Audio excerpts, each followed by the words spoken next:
He spent 2 years in prison as a result of his words. But he made India a more just society. Mandela was arrested when his views displeased the government. The charge was high treason, and he spent 27 years in prison as a result. But he brought down the evil of apartheid. Maria's struggle is one that defines our times. Data gathered in the last few years shows that more journalists all over the world are being imprisoned and killed than at any time since records began. And there are today more autocracies in the world than there are democracies. This is why Maria refuses to leave the country and is determined to defend the charges against her. She knows that an independent voice like hers is always valuable, but becomes essential when others are silent. She is holding up the ceiling for anyone else who dares to speak. Because if Maria, a U.S. citizen and a Nobel Peace Laureate, can be locked up for doing her work, what chance is there for others? It is ironic that autocratic leaders are often called strongmen, when in fact they cannot tolerate dissent or even allow a level playing field. It is those who stand up to them whose strength should be celebrated. And some of them are only 5'2". Elie Wiesel warned us that there may be times when we are powerless to prevent injustice, but there must never be a time when we fail to protest. Maria's legacy will be felt for generations because she never failed to protest, to try to bend the arc of history toward justice.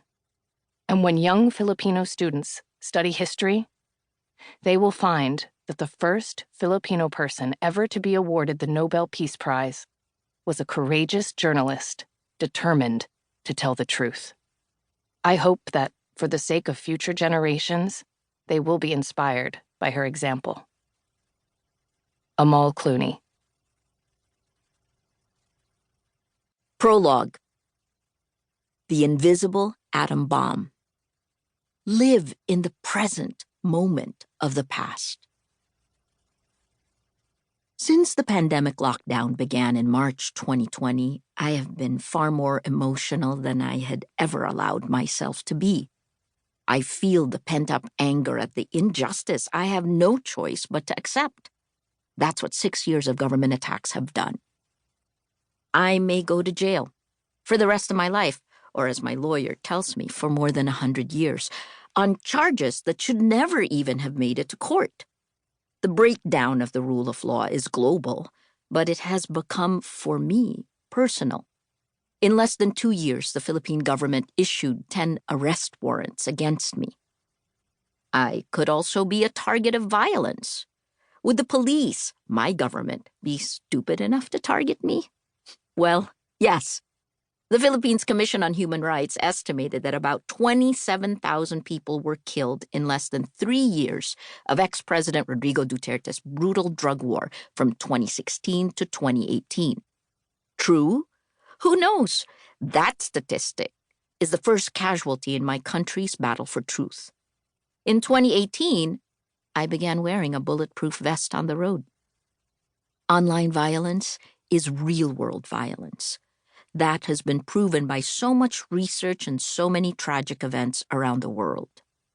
I am targeted online every day, along with thousands of other journalists, activists, opposition leaders, and unsuspecting citizens here and around the globe. Yet, when I wake up and look out the window, I am energized. I have hope. I see the possibilities. How, despite the darkness, this is also a time when we can rebuild our societies, starting with what's right in front of us, our areas of influence. The world we once knew is decimated. Now we have to decide what we want to create. My name is Maria Ressa. I've been a journalist for more than 36 years. I was born in the Philippines, raised and educated in New Jersey, and returned to my native country after college in the late 1980s. I made my career at CNN, creating and running 2 bureaus in Southeast Asia during the 1990s. It was the glory days of CNN and a heady time for international journalists. From my perch in Southeast Asia, I was an eyewitness.